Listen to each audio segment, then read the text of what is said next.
संसार में जिसे समय या जीवन कहा जाता है उसके मुख्य 3 भाग माने गए हैं। जो बीत चुका है, समय और जीवन के उस भाग को अतीत या भूतकाल कहा जाता है। क्योंकि यह घटकर बीत चुका है, इस कारण इसके लिखित रूप को इतिहास भी कहा जाता है। जो घट और बीत रहा है, समय और जीवन के इस भाग को वर्तमान काल या वर्तमान जीवन कहा जाता है। इसके विपरीत आज के हमारे घट और बीत रही समय जीवन के परिणाम स्वरूप कल या आने वाले समय में घटेगा, होगा या बीतेगा, और जिसके बारे में आज निश्चित रूप से कुछ नहीं कहा जा सकता, उसे भविष्य काल, आने वाला समय या भावी जीवन संसार कहा जाता है।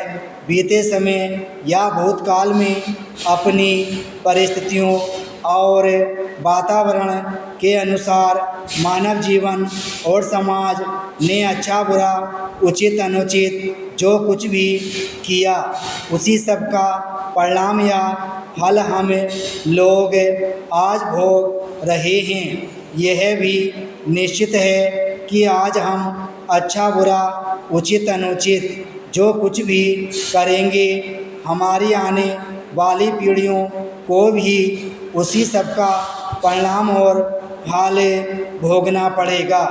आज का कर्म कल का परिणाम या फल भोग है।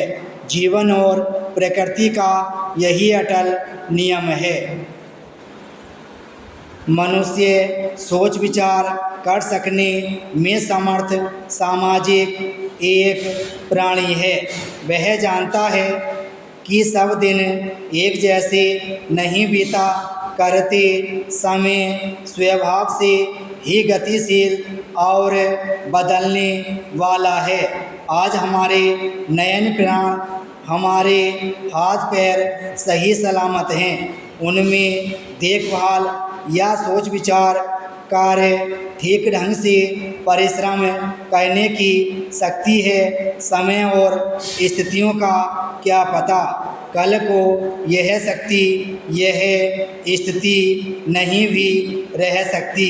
तब यदि मनुष्य ने अपनी कमाई से कुछ बचाकर नहीं रखा होगा, तो बहुत संभव है कि कोई भी उसकी सहायता करने न आए, उसे लाचारी में भूखा मर जाना पड़े।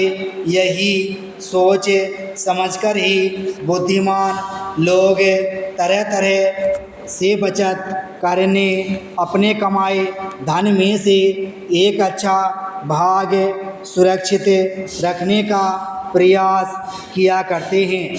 आज क्या किसी भी युग में दूसरों के, यहाँ तक कि अपनी संतानों के भरोसे रहकर जीवन जिया नहीं जा सकता। ऐसे उदाहरण समय समय पर सामने आते रहते हैं कि जब वृद्ध माँ बाप को कई सामर्थ्य संतानों के रहते हुए भी दर दर भटकना पड़ा, अनाथालयों में आश्रय लेना पड़ा या फिर भीख मांगते हुए फुटपाथों पर अंतिम सांस लेनी पड़ी। इस प्रकार की स्थिति किसी भी प्राणी पर आ सकती है।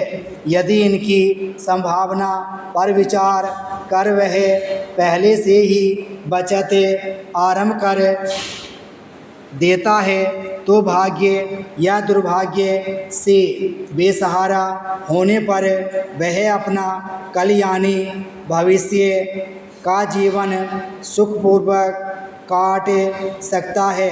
अतः बुद्धिमत्ता यही है कि कल के सुख के लिए आज से ही बचत शुरू कर दें। विराम स्टॉप।